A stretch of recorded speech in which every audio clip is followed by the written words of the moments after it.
The lawyer's voice droned on as he read my grandmother's will, but all I could hear was the blood rushing in my ears. 23 years old, and I was sitting in a mahogany-paneled office watching my entire family's future get divided up like slices of a pie I'd never taste. My sister Victoria sat across from me, her perfectly manicured nails tapping against her designer purse, a small smile playing at her lips as the lawyer confirmed what we all already knew. She was getting everything that mattered: the investment accounts, the stocks, the bonds, the trust fund that would set her up for life. And me? I got a dusty old dollhouse from the attic. The dollhouse sat on the conference table between us, looking even more pathetic under the harsh fluorescent lights. Paint peeling, tiny windows clouded with age, a relic from the 1940s that looked like it belonged in a garage sale, not in the reading of a will worth millions. Victoria actually laughed when the lawyer placed it in front of me. Not a cruel laugh exactly, but the kind of dismissive chuckle you'd give to a child who'd just shown you a crayon drawing they were proud of. "Well, Emma," she said, her voice dripping with false sympathy, "at least you got something. Grandmother always did say you were still such a child at heart." I wanted to tell her that grandmother had said no such thing, that grandmother had been the only one who'd ever really seen me, who'd understood that my quietness wasn't weakness, that my decision to study art history instead of business wasn't failure. But what was the point? The will spoke louder than any defense I could mount. In death, as in life, I was the afterthought, the also-ran, the one who got the consolation prize while the real inheritance went to the daughter who'd played the game right. The lawyer cleared his throat, uncomfortable with the family dynamics playing out in his office. "There's also a letter," he said, sliding an envelope across the table to me. "Your grandmother specified it should only be opened after you've taken possession of the dollhouse." I picked up the envelope, my name written across it in grandmother's distinctive handwriting, and something stirred in my chest. Hope? Curiosity? Or just the desperate wish that maybe somehow she'd left me words that would make this humiliation easier to bear?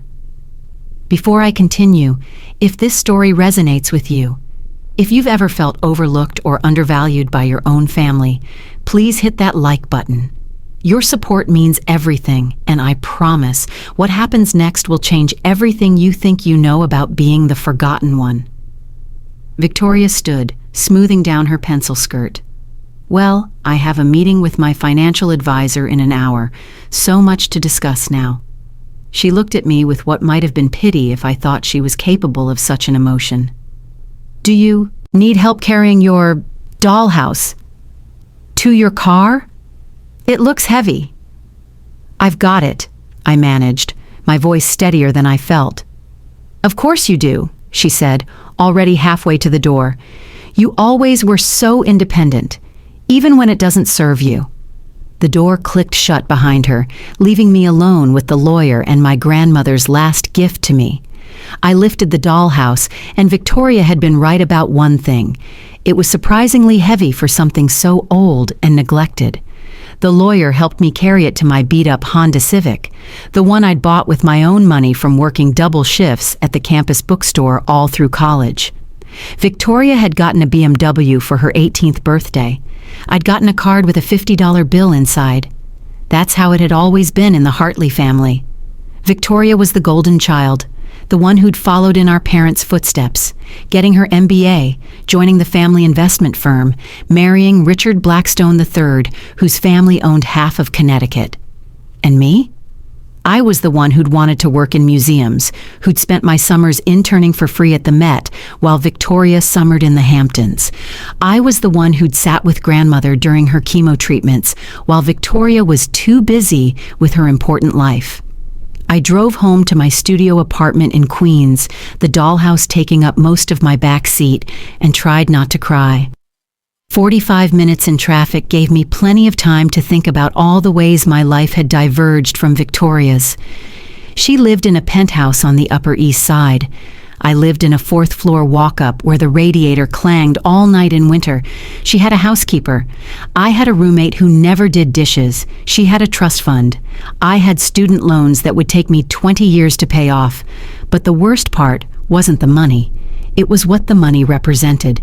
Even in death, I was the one who didn't quite measure up, who didn't deserve the real inheritance. The dollhouse was probably grandmother's way of being kind. At least Emma gets something, but it felt more like a reminder of my place in the family hierarchy. Victoria got the fortune. I got the toy. My roommate, Jade, wasn't home when I struggled up the 4 flights of stairs with the dollhouse. Good. I didn't want to explain why I was crying over what looked like elaborate garbage. I set it on our rickety kitchen table and stared at it, this symbol of everything I wasn't and would never be.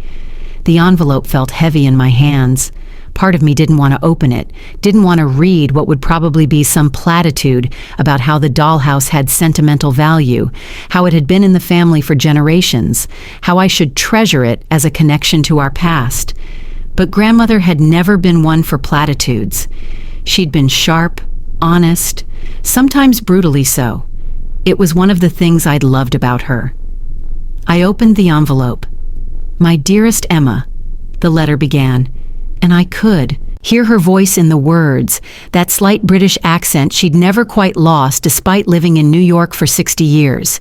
If you're reading this, then the lawyers have done their job, and you're probably feeling quite sorry for yourself. Victoria has the money, and you have what appears to be a worthless old dollhouse. Your family is probably pitying you, if they're thinking of you at all. Good. Let them. The dollhouse was my mother's, brought over from England when she fled the Blitz. She told everyone it was a childhood toy she couldn't bear to leave behind, a foolish sentiment in wartime. Everyone believed her because people always underestimate women who show emotion, who cling to silly things. But my mother was never silly, and neither are you. The dollhouse requires care, my dear, the kind of careful, patient attention that Victoria never had, and you always did. Look closely at what seems broken. Sometimes the most valuable things are hidden in plain sight, dismissed by those who only see surfaces. I've watched you your whole life, Emma. I've seen how they've treated you, your parents, your sister, even some of your cousins. The quiet one, the dreamy one, the one who would rather read than network, who would rather create than acquire. They think these are weaknesses. They're wrong. Your sister got what she values. Money, status, the ability to buy her way through life. You got what I valued most, though you don't know it yet. Be patient, be observant, and remember, in our family, nothing is ever quite what it seems. All my love, grandmother. I read the letter 3 times, my heart racing faster with each reading. What did she mean? I looked at the dollhouse with new eyes, but it still looked like what it was. A 70-year-old toy in desperate need of restoration. The little rooms were furnished with miniature pieces, all covered in dust and grime. A tiny grandfather clock in the hallway, a minute canopy bed in what must be the master bedroom, a microscopic tea set in the dining room. I picked up one of the pieces, a little chair from the dining room set, and tried to clean it with my sleeve. The grime came away, and underneath, I stopped breathing. The chair wasn't made of painted wood like I'd assumed. As I rubbed away decades of dust and neglect, a warm, distinctive gleam emerged. I grabbed a dish towel, wetted it, and carefully cleaned the entire piece. It was gold, solid gold from the looks of it, crafted with incredible detail. The seat had a tiny needlepoint cushion. The legs had minute carved details. This wasn't a toy. It was art. My hands shaking, I picked up another piece. A tiny lamp from the living room. More careful cleaning revealed more gold, the lampshade made of what looked like real silk, aged but intact. The coffee table, gold, with what appeared to be a marble top. The bedroom vanity, gold with an actual mirror, the surface spotted with age but real, silver-backed glass. I worked through the night, carefully removing each piece of furniture from the dollhouse, cleaning them with the kind of reverence usually reserved for museum artifacts. Because that's what they were, I realized. These weren't just gold miniatures. They were perfect replicas of actual furniture, probably commissioned by my great-grandmother, each piece worth more than my annual salary. By dawn, I had dozens of pieces arranged on my kitchen table, gleaming in the early morning light streaming through my window. The grandfather clock alone had to be worth $50,000. The dining room set, table, 8 chairs, a sideboard, and a china cabinet filled with actual tiny china could probably pay off my student loans. And there were 3 floors of furniture in the dollhouse, plus what looked like miniature paintings that might be hand-painted originals. But that wasn't even the biggest discovery. As I cleaned the dollhouse itself, removing the furniture room by room, I noticed something odd about the dimensions. The outside of the house didn't quite match the inside. There was a discrepancy in the attic area, a space that should exist, but didn't. I felt around the edges of the attic room, and my fingers found a tiny latch, so small I would never have noticed it if I hadn't been looking. The false wall swung open, revealing a hidden compartment. Inside was another envelope, this one older, yellowed with age, and behind it, wrapped in velvet, was a key. Not a tiny key, but a real, full-sized brass key, ornate and heavy. The envelope was addressed to "My descendant who finds this." The handwriting was different, older, more formal. I opened it carefully, afraid the old paper might crumble. If you are reading this, you are the one who looked beyond the surface. The dollhouse was my greatest creation, a safeguard against the war that was coming. Each piece tells a story, holds a memory, represents a fraction of an empire built by women the world underestimated. The key opens a safety deposit box at the Bank of England, Box 1847, held in perpetuity for the bearer of this key. What you'll find there will change everything you thought you knew about our family's history and wealth. But more than that, you've proven you have the patience and wisdom to see what others overlook.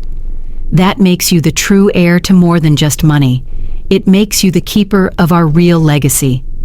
Use it wisely. Margaret Whitmore Hartley, 1941. Margaret Whitmore Hartley. My great-grandmother, who everyone said had been a simple housewife who'd married well. But the date, 1941. She'd created this before she'd even left England, before she'd met my great-grandfather. This wasn't the inheritance of a housewife. This was the contingency plan of a woman with her own fortune, her own power, hidden in plain sight for 80 years. I sat back in my kitchen chair, surrounded by hundreds of thousands of dollars in gold, miniatures, holding a key to what was apparently a safety deposit box that had been waiting in London for 8 decades.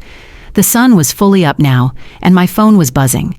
Victoria, probably calling to gloat about her plans for grandmother's money. My parents perhaps remembering they had a second daughter now that the will had been read. I didn't answer any of them. Instead, I called my boss at the museum where I'd been working as an underpaid assistant curator and told him I needed to take my vacation days, all of them, immediately. Then I booked a flight to London with the credit card I'd been saving for emergencies. This felt like it qualified. 3 days later, I was standing in the Bank of England, my heart pounding, as I presented the key and a copy of my great-grandmother's letter to a very proper British banker who looked like he'd stepped out of a period drama. He examined the key with the kind of careful attention usually reserved for crown jewels, then made a phone call. Then another. Then a third. "Miss Hartley," he finally said, his voice carefully neutral. "This key is indeed genuine. Box 1847 has been maintained by the bank since 1941. However, I must inform you that accessing it requires not just the key, but also proof of direct descent from Margaret Whitmore Hartley." I'd come prepared. Grandmother had always been meticulous about family records, and I'd learned her habits during those long chemo sessions. I had my birth certificate, my mother's birth certificate, my grandmother's birth certificate, and a family tree that grandmother had notarized years ago for posterity. The banker examined each document with excruciating thoroughness. "Everything appears to be in order," he finally said. "If you'll follow me, please." The safety deposit box was in the oldest part of the bank, down stone stairs that felt like they led into history itself. The box, when he retrieved it, was larger than I'd expected, more like a small trunk than a typical safety deposit box.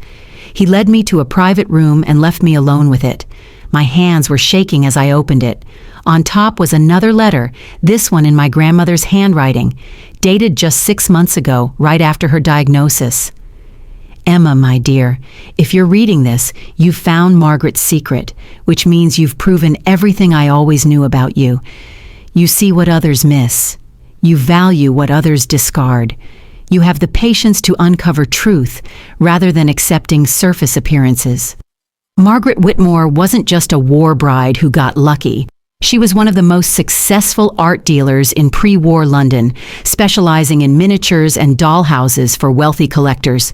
When she saw the war coming, she converted her entire fortune into portable assets. The gold miniatures, yes, but also what you're about to discover below this letter. She created 3 identical dollhouses. One she kept, which you now have. One she sold to finance her escape to America. And one she donated to the Victoria and Albert Museum, where it's been on display for decades as an example of wartime craftsmanship. No one ever suspected the first 2 were maps to a fortune. The miniatures were just the beginning, Emma. Look beneath the velvet. I lifted the layer of aged velvet beneath the letter. Underneath were documents, deeds, certificates, bonds. But not just any documents. These were ownership papers for properties in London, Paris, and New York. Pre-war purchases that Margaret had made through shell companies, held in trust for 80 years. Properties that were now in Mayfair, the Murrays, the Upper East Side, a townhouse 3 blocks from Victoria's penthouse, worth at least 10 times what she'd inherited. A pied-à-terre in Paris overlooking the Seine. A commercial building in Covent Garden that now housed luxury shops. There were also bearer bonds, Swiss bank account numbers, and investment certificates in companies that had been tiny startups in the 1940s, but were now multinational corporations. IBM, Boeing, General Electric. The kind of old money that compounds over decades into real wealth. But at the very bottom of the box was something else. A leather journal. Margaret's diary from 1940-1941. I opened it randomly and read, "They all think I'm just Henry's pretty wife, content to host tea parties and smile at his business associates. Let them think it. While they're watching my husband, I'm building an empire they'll never see coming." The Americans especially have no idea that a British woman might have her own money, her own plans. It makes everything so much easier when they underestimate you. I laughed out loud, the sound echoing in the private room. All these years, I'd been the one everyone underestimated, just like Margaret. The quiet sister, the impractical one, the one who got a dusty old dollhouse while Victoria got the real inheritance. Except Victoria hadn't gotten the real inheritance at all. I spent the next week in London with lawyers and bankers, establishing my claim to Margaret's trust. The properties alone were worth over $200 million. The investments and bonds added another $100 million. And that was before we got to the miniatures, which, it turned out, were not just gold, but commissioned pieces by Carl Fabergé's workshop, making them museum-quality artifacts worth millions to collectors. The whole time, my phone kept buzzing with messages from my family. Victoria, annoyed that I wasn't answering her calls about planning grandmother's memorial service. My mother, leaving voicemails about how I needed to be more responsible, more available. My father, texting that he hoped I wasn't spiraling after the will reading. I didn't respond to any of them. Not yet. Instead, I flew back to New York with a new understanding of everything. I went back to my studio apartment, where the dollhouse sat on my kitchen table, no longer looking like abandoned junk, but like what it was, a masterpiece of misdirection, a fortune hidden in plain sight, a testament to the power of being underestimated. The memorial service was scheduled for a Saturday afternoon at the Yale Club, Victoria's choice, naturally. She'd planned everything without consulting me, sending me an email with the time and place and a note that said, I know this has been hard for you, but please try to be on time and dress appropriately. I dressed appropriately, all right. I wore the vintage Chanel suit I'd bought in London with the black American Express card the bank had issued me, paired with my great-grandmother's pearl necklace I'd had released from the safety deposit box. I arrived 15 minutes early, which shocked Victoria so much she actually dropped her champagne glass. "Emma, you look different." "Thank you," I said simply, taking a glass of champagne from a passing waiter. The Yale Club was exactly the kind of place Victoria would choose. Old money, old power, old boys network. The kind of place that would have excluded Margaret Whitmore from membership, but would have happily taken her husband's money. The room was full of family members and business associates, all there to pay their respects to grandmother, and more importantly, to network with each other. I saw my cousins whispering in a corner, probably about how sad it was that poor Emma only got that worthless dollhouse. My Aunt Patricia was holding court near the bar, loudly telling anyone who would listen about how grandmother had always played favorites with Victoria, because she had a head for business. "Emma!" My mother materialized at my elbow, her expression a mixture of surprise and disapproval. "Where have you been? Victoria has been trying to reach you all week. And what are you wearing? That looks expensive." "It's vintage," I said, which was true. "You shouldn't be spending money you don't have just to keep up appearances," she said, her voice low but sharp. "I know the will was disappointing, but the will was exactly what I expected," I said, cutting her off. Grandmother knew what she was doing. My mother's face softened into what she probably thought was sympathy. "Oh, darling, I know you want to believe she cared, but the division of assets speaks for itself. Victoria got the fortune because she's equipped to handle it. You got a memento. It's not a judgment on your worth as a person." I wanted to laugh. Everything in our family was a judgment on worth as a person. Every dinner party where I was seated at the far end of the table. Every family vacation where Victoria got the suite and I got the pull-out couch. Every birthday where Victoria's gifts were investments in her future, and mine were afterthoughts. "You're right," I said. "It's not a judgment on my worth as a person. It's a reflection of what grandmother thought each of us valued." Before my mother could parse that, Victoria appeared, Richard at her side like an expensive accessory. She'd already had work done with her inheritance money, I noticed. Her lips were fuller, her forehead unnaturally smooth. "Emma, finally, I need you to give a short speech about grandmother. Nothing too long, just a few memories. I'll be giving the main eulogy, of course, since I was the primary beneficiary and all." She paused, looking at my outfit more carefully. "Is that real Chanel?" "As real as your lips," I said sweetly. Richard laughed, then caught himself when Victoria shot him a look. "Don't be bitter, Emma," Victoria said, her voice pitched low so only we could hear. "It's not attractive. I know this is hard for you, but grandmother made her choices based on lifetime patterns. I showed up for the business dinners, the charity galas, the family board meetings. You showed up for, what? Reading to her while she was sick? That's sweet, but it doesn't prepare you to handle a fortune." "You're absolutely right," I said. "I only showed up when she needed someone, when she was scared or lonely or facing her mortality. I only learned her actual story, her real thoughts, her deepest secrets. All you learned was her portfolio balance." Victoria's face flushed. "At least I have a portfolio." "So do I said. "You just can't see it." Before she could respond, the Yale Club's event coordinator announced that the service was beginning.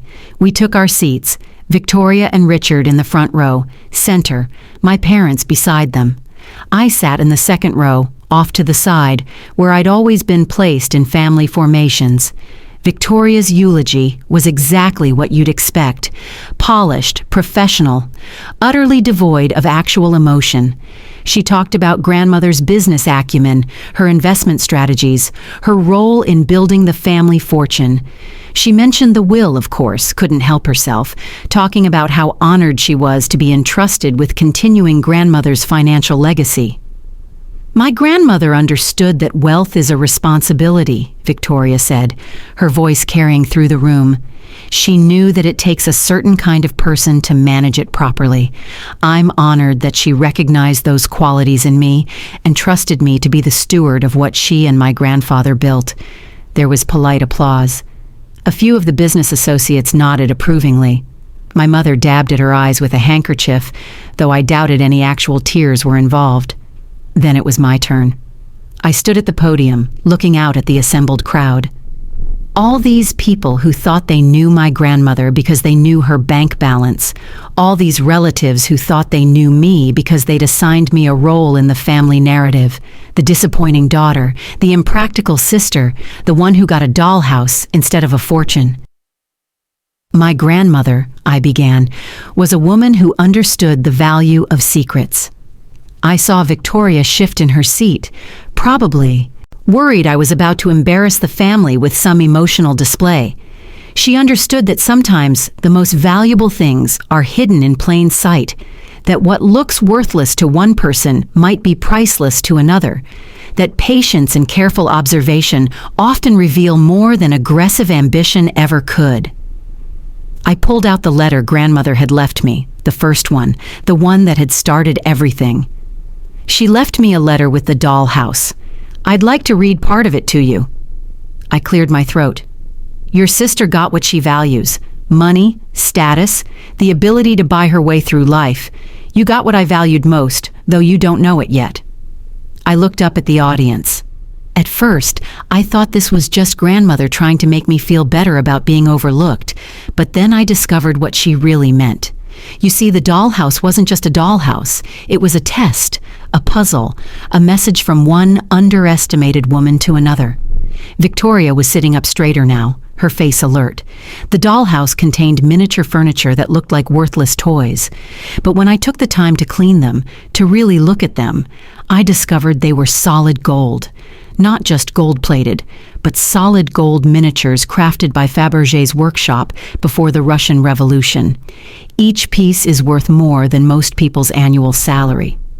There was a murmur through the crowd. Victoria's mouth had fallen open slightly. But that wasn't the real gift, I continued.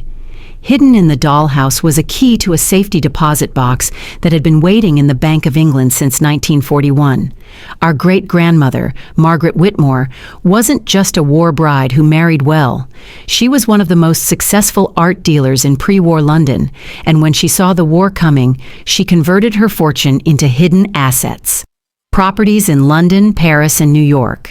Investments in companies that were startups then, but are Fortune 500 companies now. Bearer bonds, Swiss accounts. The room had gone completely silent. The inheritance grandmother left through the official will, the one that went to Victoria, was worth about $15 million. A fortune by any standard. But the inheritance she left through the dollhouse, the one that required patience, observation, and the ability to see beyond surfaces, is worth approximately $300 million. Victoria stood up so fast her chair scraped against the floor. That's impossible. You're lying. I pulled out my phone and showed the assembled crowd a photo I'd taken at the bank. The safety deposit box open, the deeds visible, the bonds spread out like a fortune teller's cards revealing the future. I'm not lying. I'm just revealing what was always there, hidden in plain sight. Grandmother knew exactly what she was doing. She gave Victoria the inheritance everyone could see, the one that came with fanfare and lawyers and official readings. And she gave me the inheritance that required someone to look deeper, to care enough to clean an old dollhouse, to read between the lines of a letter. My mother had gone pale. My father was doing rapid calculations in his head, probably trying to figure out how to get a piece of this new fortune. The business associates were whispering among themselves, and I heard the word Fabergé repeated several times. But here's the thing, I said, my voice carrying over the murmurs. This isn't really about money. It's about what grandmother saw in each of us.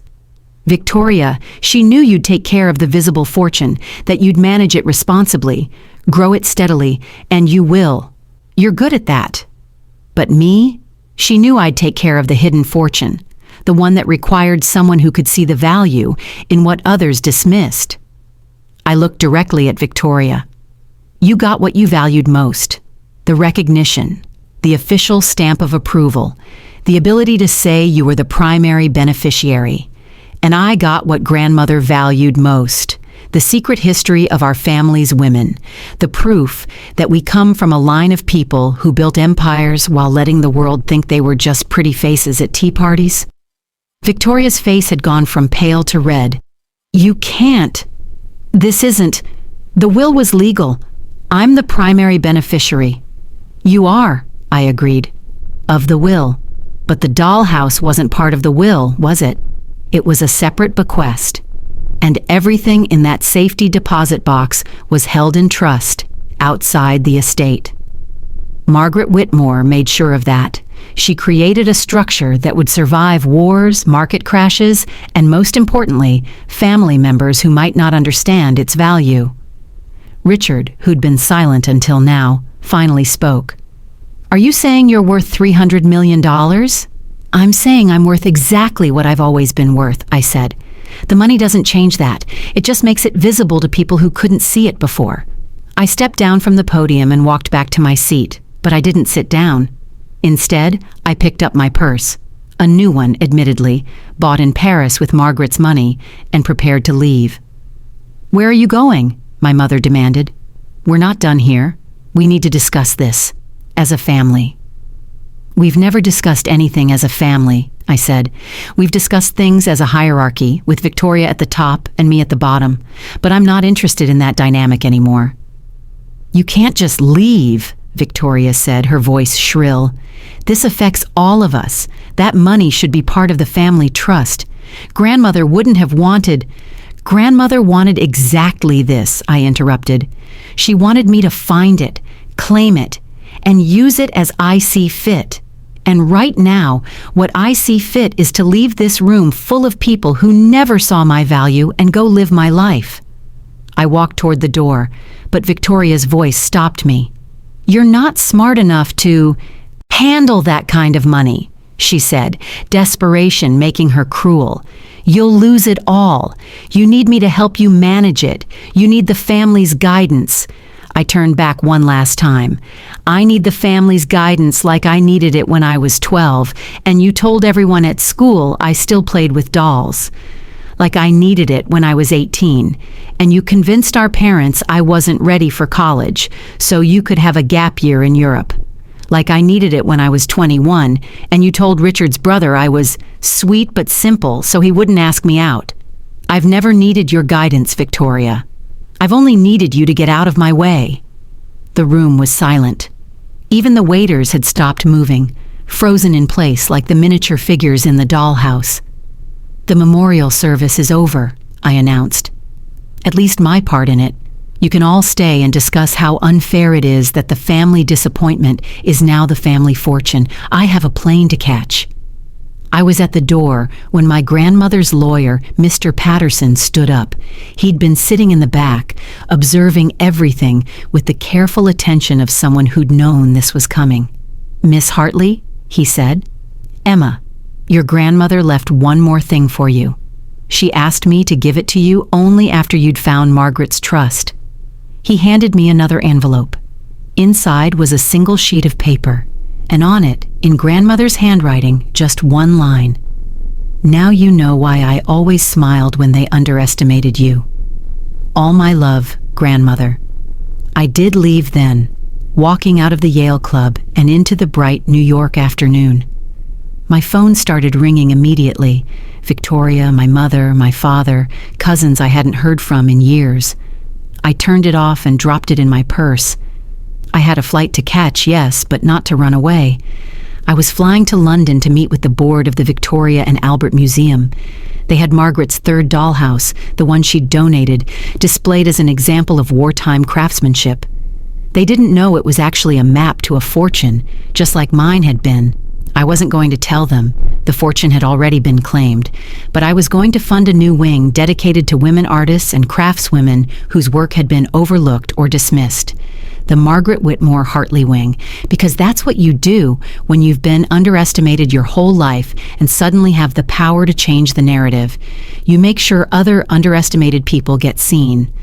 6 months later, I was living in the townhouse in London, the one 3 blocks from Harrods that Margaret had bought in 1939 for a song, according to her diary. I'd turned the ground floor into a gallery showcasing female artists, the kind of space where art was valued for its vision, not its marketability. The opening night was packed, the London art world curious about the American heiress who'd appeared out of nowhere with a Fabergé collection and a mission. Victoria had come to London twice, trying to reconcile. The first time she'd brought lawyers, threatening to challenge the trust, claiming undue influence, mental incompetence, anything she could think of. But Margaret had been too smart for that.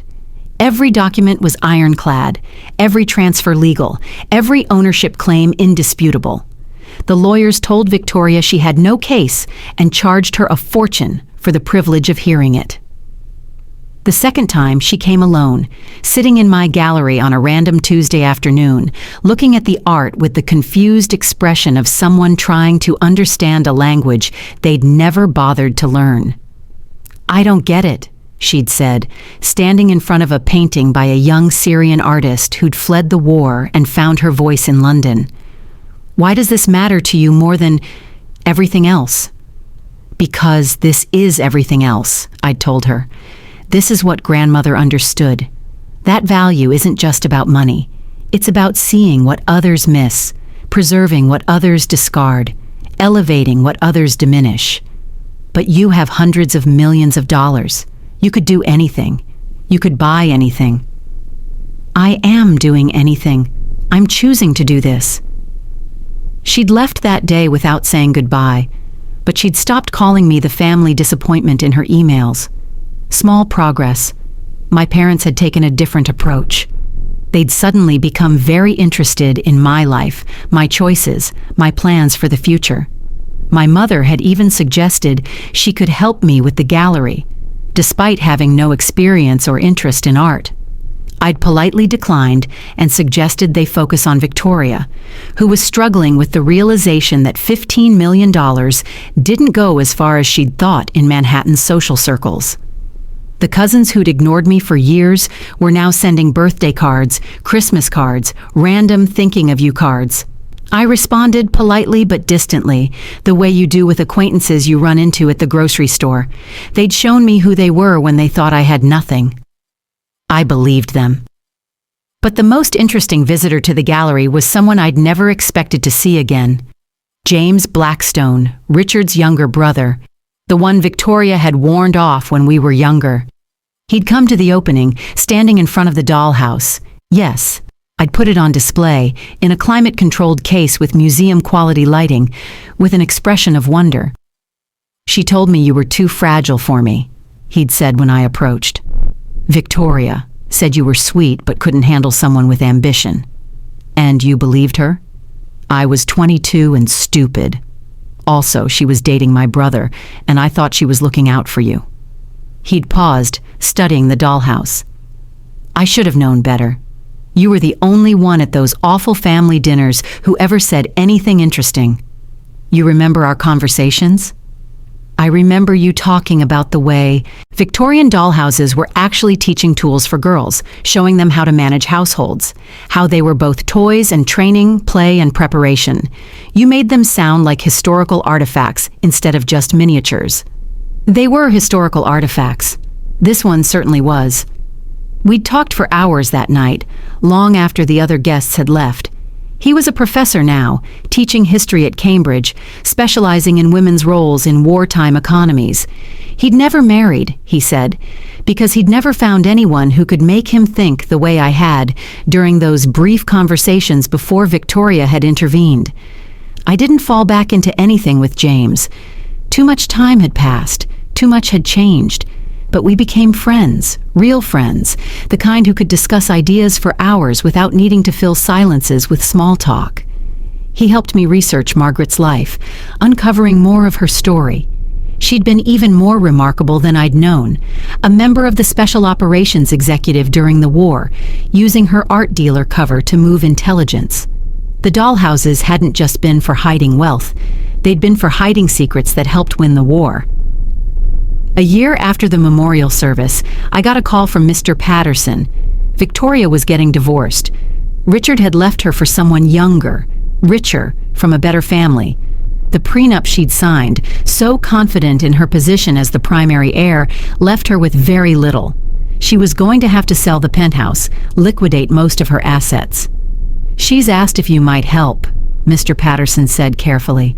I thought about all the times Victoria had refused to help me, the unpaid internships she'd watched me struggle through while she complained about having too much money to know what to do with, the times she'd laughed at my thrift store clothes while wearing outfits that cost more than my rent, the family dinners where she'd held court while I sat silent, knowing my voice didn't matter in that room. But I also thought about grandmother and what she'd really been trying to teach us both. I helped Victoria, but not with money. I gave her a job at the gallery, starting at the bottom, learning what it meant to value art for itself rather than its price tag. She was terrible at it at first, trying to treat the artists like service providers rather than creators. But slowly, painfully, she learned. She was working the front desk one day when a collector came in, an older woman dripping in diamonds who reminded me of what Victoria used to be. "I want to buy the dollhouse," the woman announced, as if wanting was the same as getting. "It's not for sale," Victoria said automatically, then added, "But I can tell you its story, if you'd like." And she did, telling it better than I'd expected, with an understanding I hadn't known she'd developed.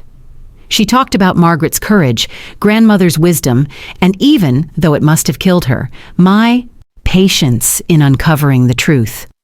"It's a reminder," Victoria concluded, "that the most valuable things are often hidden in plain sight, and that the people we underestimate are usually the ones holding the real treasures." The woman left without buying anything, but Victoria had learned something. She was starting to see value beyond price tags. 3 years have passed since that memorial service at the Yale Club. The gallery has expanded to Paris and New York, showcasing artists whose work might otherwise never be seen. The Margaret Whitmore Hartley Foundation has funded scholarships for young women in the arts, the kind of support I wish I'd had when everyone told me art history was impractical. Victoria still works at the gallery. She's good at it now, having finally learned to see beyond surfaces. She lives in a modest apartment in Brooklyn, pays her own bills, and hasn't asked me for money since that first year. We're not close, too much history for that, but we're something like sisters now, which is more than we ever were when she had all the power. My parents have adjusted to the new reality, though they still sometimes seem confused by how the family hierarchy got so thoroughly overturned. They visit the galleries, nod appreciatively at art they don't understand, and tell their friends about their successful daughters, plural now, which is progress. And the dollhouse? It still sits in its case in the London Gallery, complete with every piece of golden furniture returned to its proper room. Visitors often ask if it's for sale, offering ridiculous sums for what they see as a unique investment opportunity. But it's not for sale. It's not an investment. It's a reminder. Next to it, I've placed a placard with a quote from Margaret's diary. "They watch the performance and think they've seen everything. But the real show is happening behind the scenes, in the spaces they don't think to look, among the people they don't bother to see." Sometimes young women come to the gallery, usually art students or aspiring curators, the ones who've been told they're too quiet, too impractical, too unlikely to succeed. They stand in front of the dollhouse for long minutes, reading about Margaret, about grandmother, about how a fortune was hidden in what looked like trash. "Is it really worth millions?" they ask. "Everything in it is," I tell them, "but its real value isn't in the gold or the gems. It's in the lesson it teaches." Which is that the people who underestimate you are giving you a gift. They're showing you exactly how to surprise them. They're teaching you that your value doesn't depend on their recognition, and they're proving that the best treasures are the ones they'll never see coming. Last week, I received a letter forwarded from the gallery. It was from a young woman in Manchester who'd seen the dollhouse on a school trip. She was working class, first in her family to go to university, studying art, despite everyone telling her it was impractical. "They keep telling me I'm wasting my potential," she wrote, "that I should study business or law, something that will make real money. But standing in front of that dollhouse, reading about your great-grandmother and your grandmother and you, I realize something. The people who define real value are usually the ones who can't see it when it's right in front of them. Thank you for keeping the dollhouse on display. It reminds me that I'm not crazy for seeing worth where others see waste." I wrote back to her, telling her about the scholarship program, encouraging her to apply. But I also told her something grandmother had told me during those long chemo sessions when the drugs made her honest in ways the family would have hated. "The world is full of people who will tell you your value," grandmother had said. "They'll price you like you're a stock, something to be bought or sold or traded. But your real worth isn't something they can calculate. It's in the stories you preserve, the beauty you recognize, the patience you show when everyone else has given up looking. Never let them convince you that their inability to see your value means it doesn't exist." I think about those words every day, especially when I walk through the galleries and see art that the mainstream world ignored, created by people the establishment overlooked. Every piece is a dollhouse in its own way, something that requires patience and careful attention to reveal its true worth.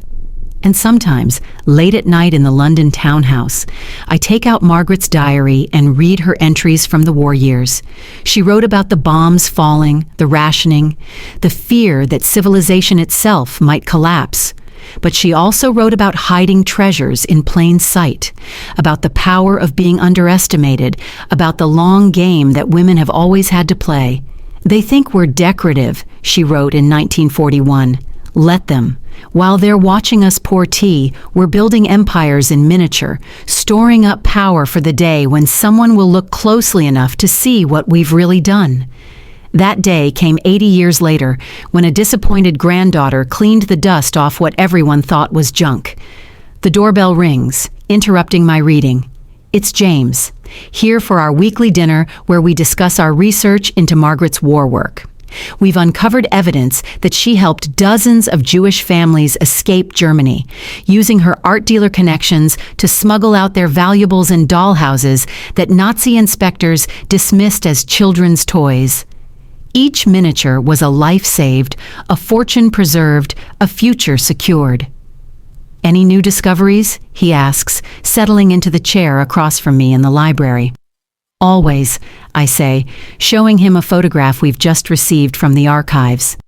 It's Margaret at a gallery opening in 1938, standing next to a dollhouse that looks exactly like mine. But if you look closely, really closely, you can see that the tiny windows are actually diamonds. The miniature books on the shelves are real gold. The almost invisible paintings on the walls are authentic masterpieces shrunk down to the size of postage stamps. "My God," James breathes, "how did no one notice?" "Because no one looked," I say. "They saw what they expected to see, a rich woman's silly hobby. They never imagined that the silly hobby was actually a sophisticated intelligence operation, a wealth preservation system, and a feminist revolution, all rolled into one."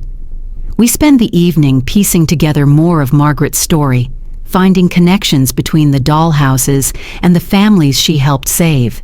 Each discovery feels like a gift from the past, a reminder that history is full of hidden stories waiting for someone patient enough to uncover them.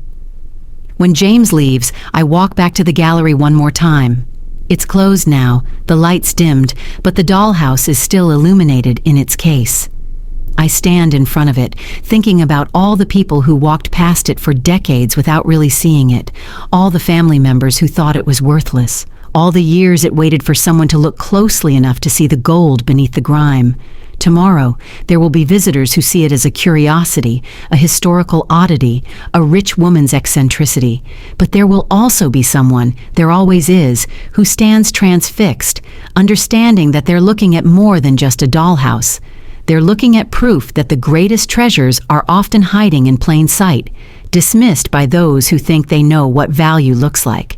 And maybe, if they're very lucky and very patient, they'll find their own dollhouse someday, their own hidden fortune, their own proof that being underestimated is not a weakness, but a superpower if you know how to use it. The gallery alarm beeps softly, reminding me it's time to leave. I set it and walk out into the London night, past the shops and restaurants that Margaret would have known, though they've all changed now. Everything changes, everything evolves, but some truths remain constant. The truth that value isn't always visible. The truth that patience reveals what impatience overlooks. The truth that the people who underestimate you are handing you the greatest gift of all, the element of surprise. And the truth that sometimes, just sometimes, the one who gets the dollhouse gets everything. I think grandmother knew all of this when she wrote her will. She knew Victoria would get the money and I would get the mystery. She knew Victoria would announce her inheritance to the world and I would have to discover mine in private. She knew Victoria would see her gift as vindication and I would see mine as a puzzle to solve.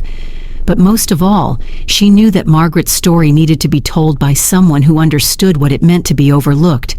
Someone who could recognize the weight of a dollhouse that everyone else thought was hollow. Someone who would take the time to clean each tiny piece, to read each hidden letter, to follow each clue to its conclusion. She knew it had to be me. Not because I was better than Victoria, but because I was different. Because I had spent my whole life learning to find value in what others discarded, beauty in what others ignored, meaning in what others dismissed. The dollhouse wasn't just an inheritance. It was a recognition of everything I'd always been, even when no one else could see it. 3 years later, and I'm still uncovering Margaret's secrets. Last month, we found evidence of a fourth dollhouse, one she created just before her death in 1962. The trail leads to a small museum in Scotland, where it's been sitting in storage for 60 years, catalogued as donor unknown, value negligible.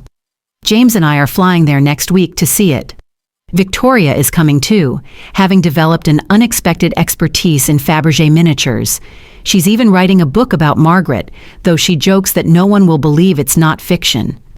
A network of women using dollhouses to hide fortunes and save lives during World War II, she said at dinner last night. It sounds like something from a movie. The best stories always do, I told her. That's why people miss them in real life. They're too busy looking for the ordinary to notice the extraordinary. My phone buzzes with a text from the museum in Scotland. They found the dollhouse in their storage facility. The curator sends a photo, and even on my phone screen I can see it's different from the others. This one is a Scottish castle, complete with turrets and a drawbridge. And if I zoom in, really zoom in, I can just make out what looks like writing etched into the tiny windows. "What does it say?" Victoria asks, looking over my shoulder. I zoom in further, using the photo enhancement app I've learned to rely on for this kind of work. The writing is in Margaret's hand, microscopic but legible. For the one who looked when everyone else looked away. Victoria and I exchange glances. Another puzzle. Another treasure. Another chance to prove that the most valuable things in life are the ones that wait patiently for the right person to discover them. The flight to Scotland is booked. The adventure continues. And somewhere, I'm certain grandmother is smiling, knowing that her faith in the quiet granddaughter, the one who got just a dollhouse, was perfectly placed. Because that's the thing about being underestimated. It only works until you prove them wrong. And once you do, once you show the world what was hidden in plain sight all along, they can never unsee it. They can never again dismiss you as the one who doesn't matter, the one who got nothing, the one who wasn't worth the real inheritance. The dollhouse taught me that. Margaret taught me that. Grandmother taught me that. And now, every time someone walks into my galleries, every time they see art that the establishment overlooked, every time they stand in front of that dollhouse and really see it for the first time, I'm teaching them that too. The security guard nods as I leave the building, locking the doors behind me. He's worked here since we opened, a retired teacher who loves being surrounded by art. "Good night, Miss Hartley," he says. "See you tomorrow." "Always, William. The stories don't tell themselves." He laughs. "No, but you tell them well. My granddaughter wants to be just like you when she grows up. Says she's going to find her own dollhouse someday." "Tell her the dollhouses are everywhere," I say. "She just has to learn to see them." I walk home through the London streets, past the windows of shops closed for the night, their treasures locked away until morning. But I know better now. The real treasures aren't locked away. They're sitting in plain sight, waiting for someone to recognize them. In charity shops and estate sales, in attics and basements, in the stories old women tell when no one else is listening, in the patience of those who've been overlooked and the resilience of those who've been underestimated. Every dollhouse has its secrets. Every overlooked person has their power. Every inheritance isn't what it seems. And every single time someone tells you that you got nothing, that you don't matter, that you're worth less than someone else, remember that sometimes the one who gets the dollhouse gets everything.